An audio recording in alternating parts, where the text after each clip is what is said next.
So hello everyone, তোমরা সবাই কেমন আছো? আজ আমরা যাব তারাপীঠ। তাই ভোরবেলা রেডি হয়ে বেরিয়ে পড়লাম। আন্দুল স্টেশন থেকে ট্রেন ধরে এখন আমরা চলে এলাম হাওড়া স্টেশনে পৌঁছে গেলাম। এখন আমরা 5:16 বাজে, আমাদের ট্রেন আছে 6:05-এ। এখন বর চলে গেল টিকিট কাটতে আর আমরা এখন ওয়েট করছি। এরপর চলে এলো ট্রেন, এখন আমরা ট্রেনে উঠে পড়বো।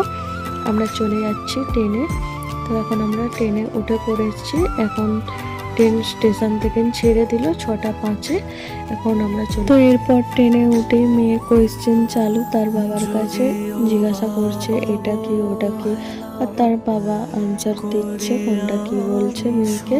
তারপরে চলে এলো চা। এখন আমরা চা খেয়ে নিচ্ছি একটু। এখন আমরা যাচ্ছি ট্রেনে করে, আর বাইরের প্রাকৃতিক দৃশ্য দেখতে তো খুবই ভালো লাগছে ট্রেনে করে যেতে যেতে।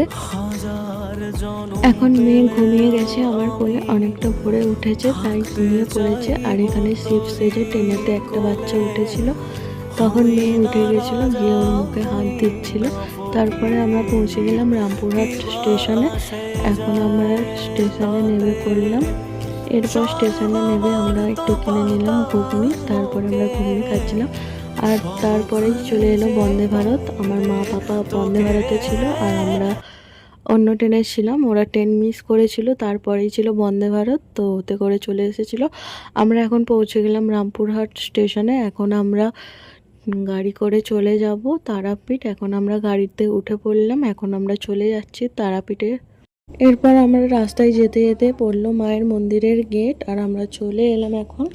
এরপর আমরা গাড়ি থেকে নেমে চলে গেলাম একটা দোকানে, ওখান থেকে পুজোর ডালা কিনে নিলাম। আর মেয়ে আমি বর মিলে ড্রেস চেঞ্জ করে পুজো দেওয়ার জন্য চলে গেলাম মায়ের মন্দিরে।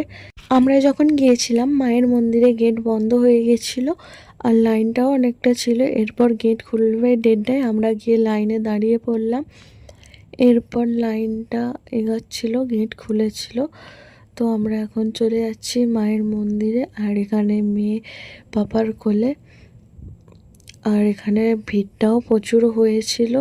আমরা এখন লাইন দিয়ে দিয়ে যাচ্ছি। এখন মায়ের মন্দিরে পৌঁছে গেলাম, পুজো দিয়ে দিলাম। আর আজকের ভিডিওটা ছিল এই পর্যন্তই। যদি ভালো লেগে থাকে তো লাইক কমেন্ট করো।